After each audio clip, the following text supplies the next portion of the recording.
बंगाल हल्दिया में एक महिला ने आरोप लगाया कि एक पूर्व जज जो पहले ACJM हुआ करते थे, उन्होंने शादी का भरोसा देकर उसके साथ संबंध बनाए हैं, धोखाधड़ी की है और साथ ही धमकी भी उस महिला को दी है।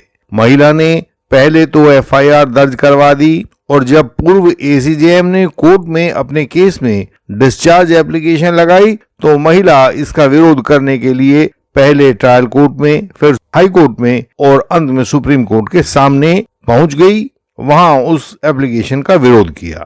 महिला ने शिकायत दर्ज करवाई थी कि उपरोक्त ACJM का अपनी पत्नी से जुडिशियल सेपरेशन हो चुका था लेकिन डाइवोर्स नहीं हुआ था।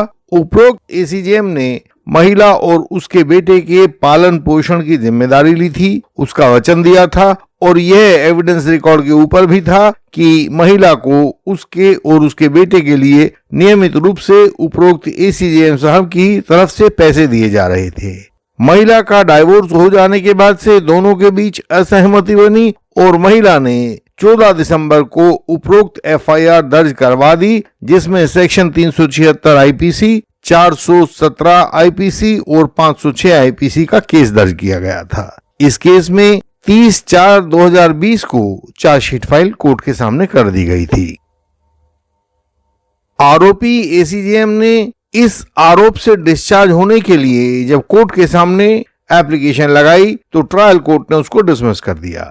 हाई कोर्ट ने भी आरोपी की डिस्चार्ज की मांग को अपने ऑर्डर डेटेड 23 फरवरी 2024 के द्वारा खारिज कर दिया। ऐसे में आरोपी ACJM साहब को सुप्रीम कोर्ट के सामने आना पड़ा। आरोपी का कहना था कि यह रिश्ता साल भर से ज्यादा चला।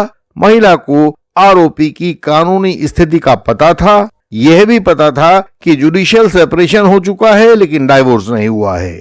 ऐसे में यह रिश्ता महिला के द्वारा पूरा सोच विचार करने के बाद ही स्वीकार किया गया था तथा महिला हर तरह से इस रिश्ते के वर्तमान और इसके भविष्य को लेकर जागरूक थी। महिला अपनी सहमति से आरोपी ACJM साहब के द्वारा दिए गए धन को भी स्वीकार कर रही थी और उस धन को उपयोग भी कर रही थी। यह आपसी समझ और सहमति से बनी हुई रिलेशनशिप थी। इस मामले को देखने सुनने के बाद सुप्रीम कोर्ट ने इसमें 2 लीगल इश्यूज बनाए थे। सारे के सारे मामले को 2 लीगल हेड्स के अंदर बांट दिया गया था। पहला था, क्या आरोपों के आधार पर section 376 part 2 F IPC, cheating का 417 IPC और इंटिमिडेशन का 506 IPC का अपराध बनता है या नहीं बनता है। दूसरा इशू जो सुप्रीम कोर्ट के सामने था कि क्या इस केस के तथ्यों और परिस्थितियों के द्वारा यह आरोपी के डिस्चार्ज अंडर सेक्शन 227 CRPC के तहत एक सही मामला है। इसके लिए कोर्ट ने अपने पुराने निर्णयों का सहारा लिया।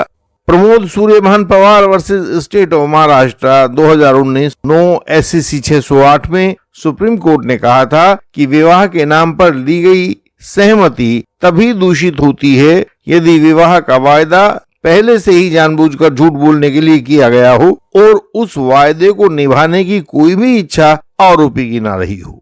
दूसरा जजमेंट सुप्रीम कोर्ट ने रिलाई अपॉन किया उदय वर्सेस स्टेट ऑफ कर्नाटका। यह 2003-4 SCC 46 में छपा हुआ निर्णय था। इसमें कोर्ट का कहना था कि IPC में झूठा वायदा जैसा कोई अपराध नहीं होता जब तक कि वह स्वैच्छिक सहमति को खंडित न करता हो। शिकायतकर्ता महिला की समझबूझ और जागरूकता का स्तर देखते हुए ऐसा लगता नहीं है कि इसमें सहमति को किसी धोखे से लिया गया था। सुप्रीम कोर्ट ने तीसरा केस जिसके ऊपर रिलाई किया था वह था doctor Dhruvaram Muralidhar Sonar versus state of Maharashtra 2019-18 SCC 191 में दिया गया था और कोर्ट ने अपने इस निर्णय में कहा था कि सब कुछ जानते बूझते हुए विवाहित पुरुष के साथ बनाई गई रिलेशनशिप पुरुष के विरुद्ध अपराध का निर्माण नहीं करती है। इन सब पुराने केसेस पर विचार करने के बाद सुप्रीम कोर्ट ने कहा कि इस वर्तमान केस में महिला के आरोपों से किसी भी प्रकार से सेक्शन 376 IPC के अपराध के होने की पुष्टि नहीं होती है। इसके बाद कोर्ट ने सेक्शन 415, 417 और 506 IPC बेईमानी और धमकी के आरोपों पर विचार किया। कोर्ट ने पाया कि इस बेईमानी के लिए एक डिसऑनेस्ट इंड्यूसमेंट होना आवश्यक है। हिंदी में इसे आप एक बेईमानी वाला प्रलोभन भी कह सकते हैं। लेकिन इस केस के तथ्यों में ऐसा नहीं है कि ऐसा वास्तव में हुआ हो। आरोपी ने न केवल अपनी वैवाहिक स्थिति को स्पष्ट किया हुआ था, बल्कि महिला को नियमित रूप से पैसा भी भेजा करता था। महिला ने उस पैसे को स्वीकार किया था, अपनी सहमति के आधार पर स्वीकार किया था और उसका उपभोग भी किया था।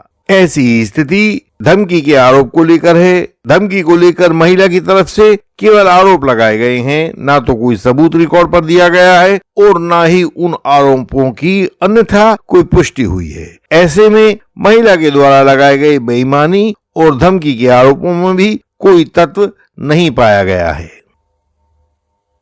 इसके बाद सुप्रीम कोर्ट ने डिस्चार्ज के सेक्शन 227 सीआरपीसी के अंतर्गत अपनी विवेचना की। सुप्रीम कोर्ट ने पाया कि आरोपी के विरुद्ध आगे बढ़ने के पर्याप्त आधार ना हो तो प्रथम दृष्टया आकलन के बाद कोर्ट आरोपी को डिस्चार्ज कर सकता है। यही सेक्शन 227 सीआरपीसी का आधार है। प्रोसिक्यूशन के द्वारा बढ़ा चढ़ाकर दिखाए गए सीडीआर्स जो महिला और पुरुष दोनों के बीच में बातचीत को दिखाते हैं, उनसे केवल इतनी पुष्टि होती है कि इन दोनों के बीच में बातचीत होती थी और बातचीत से कोई अपराध पैदा नहीं होता है। बातचीत दोनों पक्षों के द्वारा स्वीकार भी की गई है कि वे बातचीत किया करते थे। सुप्रीम कोर्ट ने फिर अपने एक पुराने निर्णय का सहारा लिया। Prashant Bharti versus state of NCT Delhi 2024 SCC online Supreme Court 3375। इस केस में लंबे समय तक चली सहमतिपूर्ण रिलेशनशिप को आपराधिक आरोपों में बदलने के बढ़ते हुए रिवाज पर सुप्रीम कोर्ट ने चिंता जताई थी और इसको देखते हुए आरोपी को राहत भी दी थी। तो यह भी एक ऐसा ही केस लगता है जिसमें लंबे समय तक चली हुई सहमतिपूर्ण रिलेशनशिप को आपराधिक आरोपों में बदला जा रहा है। सुप्रीम कोर्ट के आज के निर्णय में ये बातें प्रमुखता से सामने आई हैं। पहली बात, सहमति के सिद्धांत को कोर्ट ने फिर से मान लिया है। सुप्रीम कोर्ट ने साफ कहा है कि विवाह का भरोसा टूटना और 376 आईपीसी का अपराध ये दो अलग अलग बातें हैं। सुप्रीम कोर्ट ने झूठे दावों को फिर से हतोत्साहित किया है। आपसी संबंधों में साथ रहते हुए बाद में अचानक से उस रिलेशनशिप को आपराधिक कृत्य में बदलने की चेष्टा को सुप्रीम कोर्ट ने दोबारा से हतोत्साहित किया है।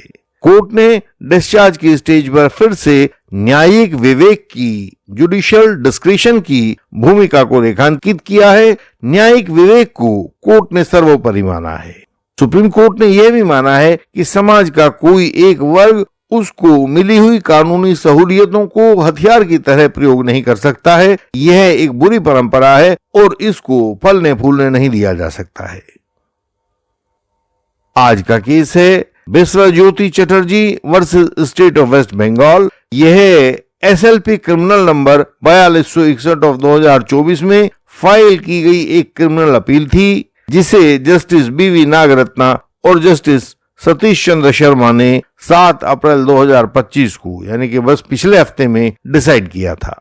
हमारे YouTube मेंबर्स यदि व्हाट्सएप मैसेज भेजेंगे तो उनको यह जजमेंट भिजवा दिया जाएगा। इंडियन लीगल सिस्टम के पास झूठे गवाहों को तोड़ने के बहुत सारे कानूनी औजार हैं। बिना झूठे गवाहों को तोड़े आप फॉल्स एलिगेशन पर विजय नहीं पा सकते हैं। बाद में जीवन भर पछताते रहने से अच्छा है कि झूठे गवाहों को तोड़ने में इंडियन लीगल सिस्टम की विशेषज्ञता का सहारा लिया जाए।